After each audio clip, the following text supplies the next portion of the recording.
The rules for living, working, and studying in the UK are changing fast, and 2025 is rewriting the story for thousands of immigrants. From tougher visa requirements to new settlement conditions, these laws could decide who stays and who goes. Imagine working hard for years, only to face a higher salary threshold or new language tests standing between you and permanent residence. This isn't just paperwork, it's about people, families, and futures. Stay tuned as we break down the top 10 new UK immigration laws that everyone needs to understand before it's too late. Number 10. Family visa income jumps partly reversed but scrutiny up. The 2025 immigration updates brought a complex mix of relief and renewed pressure for families seeking to reunite in the UK. The previous administration's plan to raise the family visa income threshold to £34,500 and eventually £38,700 was halted after the change in government. The current threshold remains at £29,000, offering temporary relief to many applicants who feared being priced out. However, this pause did not translate into leniency. The Home Office has intensified scrutiny of financial evidence, relationship proof, and maintenance plans, ensuring that every application strictly meets the existing criteria. The policy direction suggests a shift from overt income hikes to tightened enforcement, meaning that even small documentation errors or unexplained financial discrepancies can lead to refusal. This heightened oversight underscores the government's intention to control migration numbers through administrative precision rather than numerical barriers alone. Migration experts observe that while the threshold freeze prevents immediate financial exclusion, the complexity of compliance has grown substantially. Applicants must now provide extensive documentation, bank statements, payslips, employment letters, and tenancy agreements with flawless consistency. Cases relying on self-employment or variable income face particularly close examination. Officials are cross-checking data more rigorously, using digital verification systems to detect inconsistencies between tax records and declared earnings. As a result, even families who meet income requirements risk delays or denials if paperwork is incomplete. Advocacy organizations report that refusal rates for minor technical reasons have risen, creating hidden barriers that mimic the impact of an income increase. This evolution reflects a broader trend in 2025, achieving migration reduction targets through procedural stringency rather than overt policy escalation. For those applying under the family route, preparation is now the deciding factor. Begin collecting financial records at least 6 months in advance, ensuring all employment and savings evidence aligns with official categories. Couples should maintain clear proof of ongoing contact, cohabitation, and shared responsibility, as relationship scrutiny has also intensified. Seeking professional review before submission can prevent costly errors, especially where multiple income sources are combined. Staying updated on Home Office guidance changes will be crucial, as regulations continue to evolve quietly throughout the year. Despite the rollback of income rises, the underlying message remains. Only the most precise and well-documented applications will succeed under the UK's 2025 family visa regime. Number 9. Rwanda Act legacy and 2025 policy shifts. The aftermath of the Safety of Rwanda Act 2024 continues to influence UK asylum policy throughout 2025. While the new government has expressed intent to repeal or reform the law, its mechanisms and legal precedents still linger in the immigration system. As a result, asylum seekers face a period of legal uncertainty, where procedural rules and relocation powers may remain partially active until formal repeal is enacted. The 2025 reforms seek to move away from the deterrence-based framework of forced relocation. Yet transitional clauses allow ongoing processing of older claims under Rwanda-linked provisions. This situation has left many applicants in limbo, unsure whether their cases will be handled under the previous system or the evolving humanitarian model. The residual power of the Act underscores how deeply entrenched deterrent policies remain in the UK's immigration infrastructure. Legal analysts highlight that this transitional phase creates significant administrative confusion. Some asylum seekers are receiving conflicting communications about claim status, relocation risks, and appeal rights. Courts continue to face a backlog of challenges from individuals contesting removal decisions made under the 2024 Act. Even though political rhetoric has shifted, practical implementation remains uneven. Policy researchers argue that without clear legislative repeal, the UK risks a dual-track asylum system, where older applicants are treated differently from those entering under 2025 rules. This uncertainty complicates integration planning, as many asylum seekers hesitate to work or study for fear of sudden deportation notices. The combination of legal ambiguity and bureaucratic delay erodes confidence in the fairness of the asylum process, even among those eventually granted protection. For asylum seekers and advisors, vigilance is essential during this transition. Legal representatives must monitor court updates, official guidance, and parliamentary statements to determine when repeal becomes effective in practice. Applicants should retain copies of all Home Office correspondence and seek immediate legal review if relocation references persist in their case files. Advocacy groups recommend staying connected with verified refugee organizations that provide accurate updates amid shifting policies. Until a clear legislative resolution emerges, the legacy of the Rwanda Act will continue to shape asylum decisions, testing both administrative consistency and humanitarian commitment within the 2025 immigration landscape. Number 8.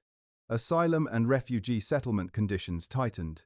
In 2025, the UK government introduced new conditional criteria for refugees and asylum seekers seeking long-term settlement, moving away from the automatic grants that previously followed a set residence period. Applicants must now demonstrate active participation in British society, including verified community service, volunteering, clean conduct, and English language proficiency. The policy is built around the principle of earned belonging, where the right to remain permanently is tied to measurable civic contribution. Refugees who once qualified for indefinite leave to remain after 5 years now face an assessment process that evaluates both behaviour and engagement. This represents a fundamental shift in the UK's humanitarian policy, one that merges protection with integration standards, effectively transforming asylum from a right of refuge into a performance-based privilege. Scholars and legal experts have raised concerns that the new system may create uneven access to settlement, particularly for those with limited resources or trauma-related barriers. Refugees who are rebuilding their lives often face difficulty accessing volunteering opportunities or language courses, yet these are now key components of eligibility. Data from human rights groups indicates that increased bureaucratic hurdles can lead to delays, stress, and uncertainty, undermining successful integration rather than supporting it. Critics argue that linking settlement to conduct and civic participation risks penalizing vulnerable individuals who may lack the structural support needed to meet such conditions. Nonetheless, the government maintains that these reforms will reward responsible residents, promote public confidence, and encourage faster social cohesion through accountability. To meet these new expectations, refugees should begin collecting evidence of community involvement immediately after receiving status. Certificates from volunteer organizations, participation records from language schools, and clean compliance histories will form a critical part of future applications. Legal advisors recommend maintaining organized documentation and staying informed about upcoming updates to the settlement criteria. Building a visible record of positive contribution, such as helping local charities, joining integration projects, or mentoring other newcomers, can strengthen the case for permanence. Understanding the balance between civic responsibility and immigration compliance will be vital for those hoping to achieve long-term stability under the UK's evolving 2025 refugee settlement framework. Number 7. Narrower eligible occupation lists. The 2025 immigration reforms introduced a sharp contraction in the eligible occupation lists used for skilled worker visas. Many job codes that once qualified for sponsorship have been removed or reclassified, leaving only a condensed list of high-demand, high-skill positions. The government's updated framework now relies on a temporary shortage occupation list, TSOL, instead of a broad, permanent catalogue. This new system is designed to respond dynamically to labour needs, but it also creates instability for applicants and employers. Only occupations officially recognized as facing immediate national shortages will remain open for sponsorship at reduced salary levels, while others must meet full salary and skill thresholds. As a result, thousands of mid-tier workers, from technicians to dental assistants, find themselves excluded from sponsorship opportunities that were previously accessible under older codes. Labor economists note that this narrowing of eligible roles will have ripple effects across multiple industries. The most affected sectors include transport, construction, healthcare support, and hospitality, where demand for skilled workers remains high, but wages often fall below the government's new criteria. Employers now face increased pressure to either reclassify roles, raise salaries, or focus on domestic recruitment. The TSOL approach introduces a faster response mechanism to economic shifts, but frequent updates can also lead to unpredictability. Immigration advisors caution that sudden removals from the list could disrupt sponsorship continuity, leaving workers stranded mid-application. This uncertainty could also discourage international talent from considering the UK as a stable, long-term destination, undermining global competitiveness in attracting skilled professionals. To navigate the new lists effectively, both employers and migrants must remain vigilant and adaptive. Checking the latest Standard Occupational Classification (SOC) codes before submitting applications is essential to avoid rejection. Employers should subscribe to official update alerts and conduct annual audits of job codes to ensure compliance with changing criteria. Migrants aiming to work in affected fields should consider upskilling or pursuing credentials that elevate their job level to match eligible categories. Building flexibility into career plans and understanding the government's shortage review cycles can help prevent sudden disruptions. The 2025 occupation list reform ultimately raises the entry bar, reshaping the landscape for sponsored work in the UK. Number 6. Graduate route. Shortened to 18 months, non-PhD. The UK's graduate visa, once seen as a reliable post-study bridge to long-term employment, has undergone a major restriction in 2025. Non-PhD graduates now have only 18 months, reduced from 2 years, to remain in the country after completing their studies. PhD holders still receive the longer 3-year allowance, but for the majority of international students, the window to secure sponsorship or another qualifying visa has become significantly tighter. The policy aims to ensure that the graduate route is used as a genuine transition towards skilled employment, rather than an extended job search period. Officials argue that shortening the stay encourages faster labor market integration and deters misuse of the visa for low-skilled or casual work. However, universities and student associations warn that the change could deter global talent, as graduates may struggle to navigate sponsorship requirements within such limited time. Research from higher education policy groups shows that most international graduates take between 9 and 12 months to secure a role meeting skilled worker criteria. With the new timeframe, many risk losing lawful status before obtaining sponsorship, particularly in sectors with long recruitment cycles, such as finance, research, and engineering. Employers accustomed to flexible hiring timelines now face pressure to accelerate job offers for foreign graduates, or they risk losing potential hires to other destinations like Canada or Australia. The shortened visa has also reignited debate over the UK's reputation as a global education hub. Institutions dependent on international enrolments fear reduced competitiveness, as post-study opportunities are a major factor in student decision-making. To adapt, graduates must act with urgency and strategic planning, begin career preparation well before final exams, attending networking events, career fairs, and internship programs that connect directly with sponsors. Maintain an updated portfolio highlighting skills aligned with RQF Level 6 or higher, as only these roles qualify for skilled worker transitions. Employers should establish fast-track recruitment schemes for international talent to prevent compliance gaps. Graduates nearing visa expiry should explore switching options, such as innovator or high-potential individual visas. By planning early and aligning goals with stricter timelines, international students can still turn the UK's evolving immigration environment into an achievable career path. Number 5. Overseas recruitment ban for adult social care roles.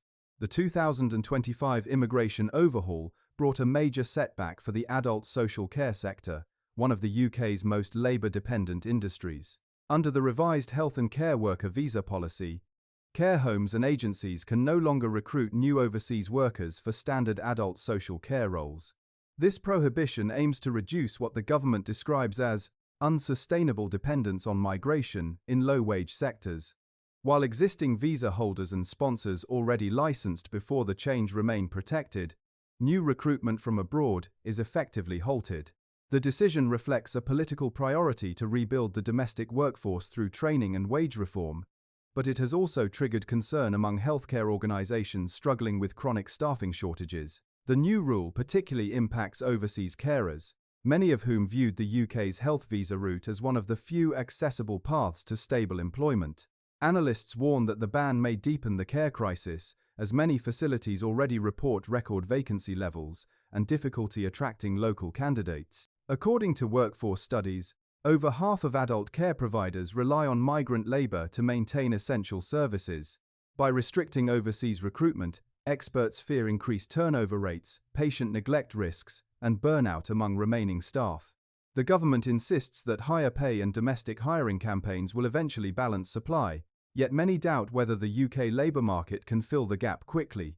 For migrants currently employed in the sector, their future hinges on staying within valid sponsorship conditions or switching to eligible roles in hospitals or community healthcare settings that still qualify under different visa categories.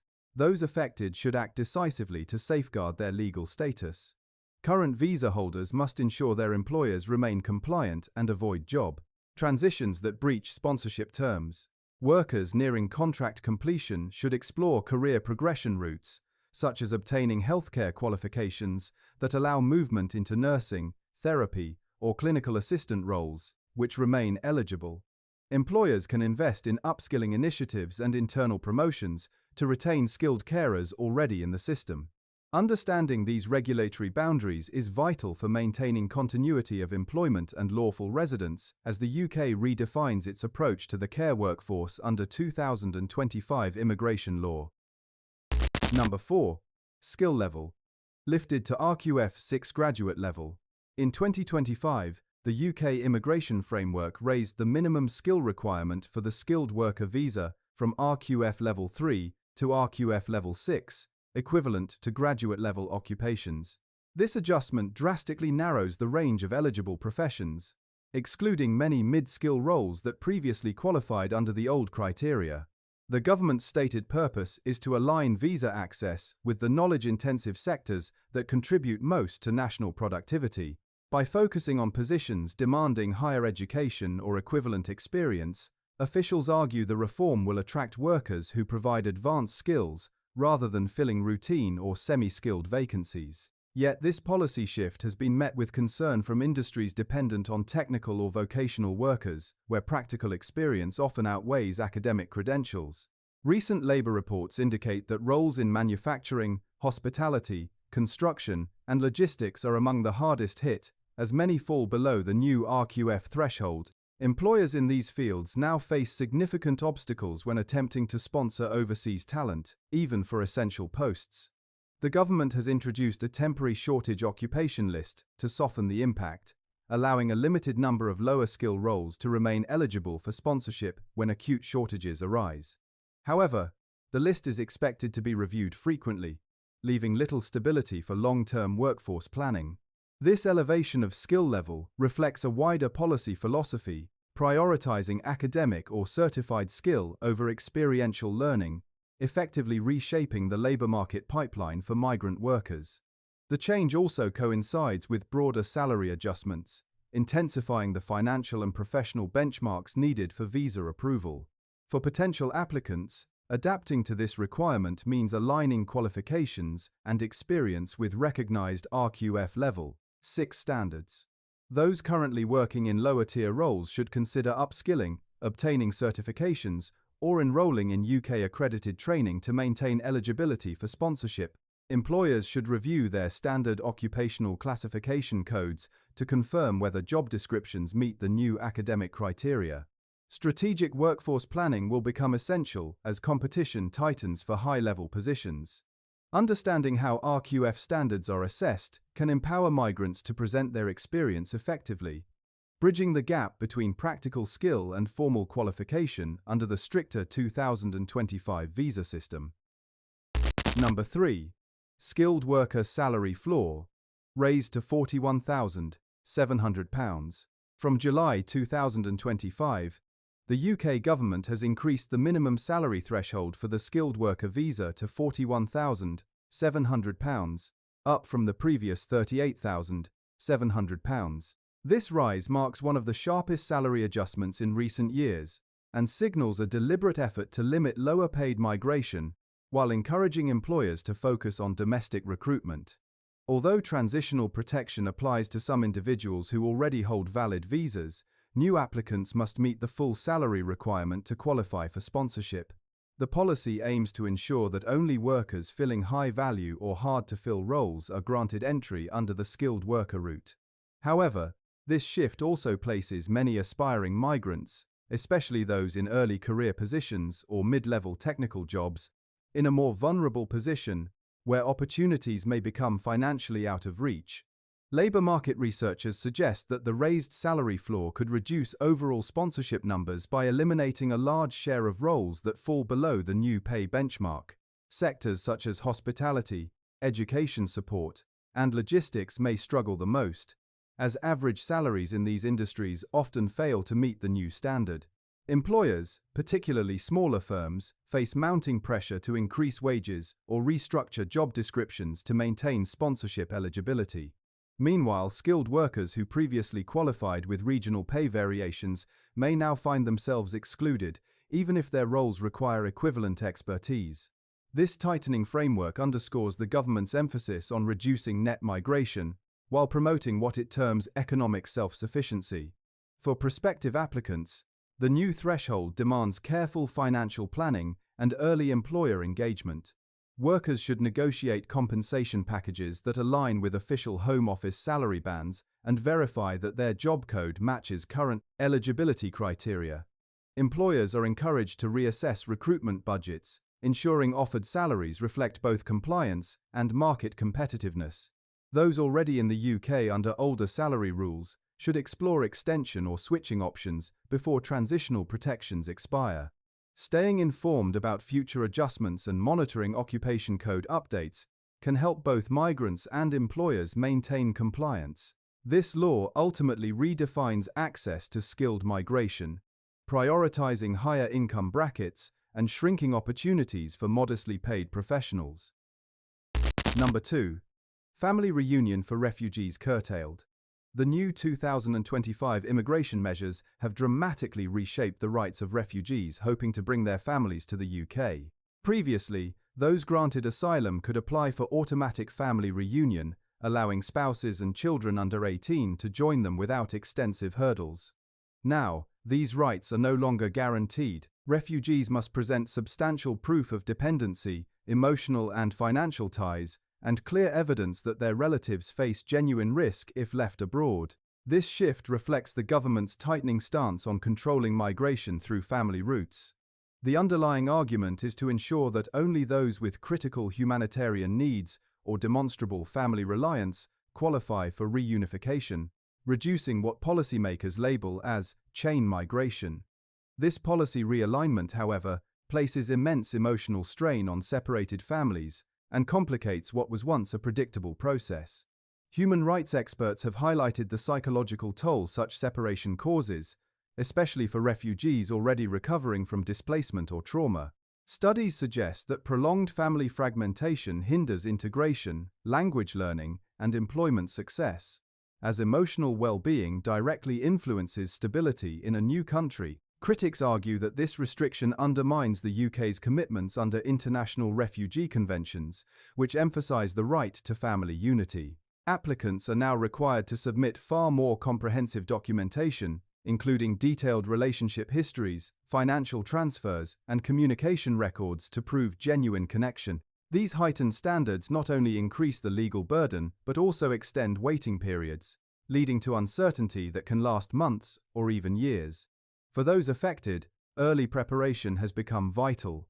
Refugees should begin collecting verifiable evidence from the moment of asylum approval letters, joint accounts, photos, and communication logs can all strengthen an application. Seeking assistance from immigration charities or legal aid groups can improve chances of success under these stricter criteria. It's also essential to maintain up-to-date contact records and secure translations for foreign documents, as incomplete evidence often leads to rejection. Ultimately, the 2025 family reunion restrictions redefine the meaning of asylum by testing not only applicants' eligibility for protection, but also their endurance through complex bureaucracy and emotional hardship. Number 1. Tougher path to settlement, ILR, earned settlement. The year 2025 marks a major shift in how immigrants can secure long-term residence in the UK. Under the new earned settlement system, the route to indefinite leave to remain, ILR, is becoming longer and more demanding. Many applicants who once qualified after 5 years may now face a period stretching up to 10 years, depending on their category and record. The government's goal is to link settlement to measurable contributions such as continuous employment, tax history, volunteering, and English proficiency, rather than time spent in the country alone. This means individuals must show they are actively contributing to British society, both economically and socially, before being granted permanence. Refugees, who previously gained automatic settlement after a fixed term, are particularly affected by this transformation. Research from migration policy analysts indicates that such extended qualification periods can lead to greater economic pressure and legal uncertainty for migrants. Families who planned their futures around the 5-year benchmark must now adapt to a longer, more complex process. Applicants are expected to provide comprehensive documentation that tracks their work history, tax payments, and community involvement. Evidence such as volunteering certificates, language test results, and employer references will likely hold more weight than before.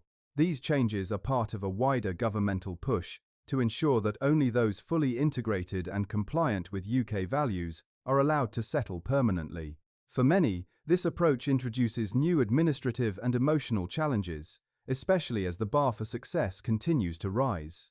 To navigate this evolving landscape, immigrants must adopt a proactive strategy. Keeping meticulous records of employment, residence, and compliance will be essential for proving long-term contribution. Regularly updating English language skills and participating in community or charity programs can strengthen an application under the new model. It's equally important to stay informed about evolving Home Office guidance, as policies may adjust through future amendments. Those considering ILR should start preparing well before eligibility, ensuring their documentation demonstrates sustained engagement and positive impact. By understanding these new standards, immigrants can better protect their status and plan confidently within the stricter 2025 framework. The 2025 UK immigration landscape represents one of the most significant overhauls in recent history, reshaping how migrants, refugees, students, and workers build their futures in the country. Each reform, from the raised salary thresholds and skill requirements to the tightened settlement conditions, reflects a coordinated shift toward a system that prioritizes contribution, compliance, and self-sufficiency. For many, these policies create higher barriers and longer paths to permanence, testing both resilience and adaptability. Yet, within these challenges also lies opportunity. Migrants who plan strategically, document their contributions, and engage fully in community and professional life can still secure lasting success under the new framework. Understanding the rules, staying updated on policy changes, and seeking expert guidance will be key to navigating the next phase of UK immigration. These evolving laws highlight the importance of preparation and awareness. Every visa route, whether for work, family, or protection, now demands meticulous attention to evidence, timing, and eligibility criteria. While the system may appear increasingly complex, informed applicants can still thrive by anticipating changes rather than reacting to them. Staying organized and proactive ensures that individuals remain not just compliant, but confident in their long-term plans. If you found this breakdown helpful, subscribe for more updates on immigration, policy insights, and practical guides.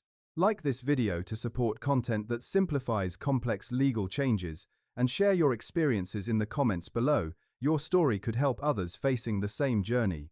Stay informed, stay prepared, and stay hopeful about your path forward in the UK.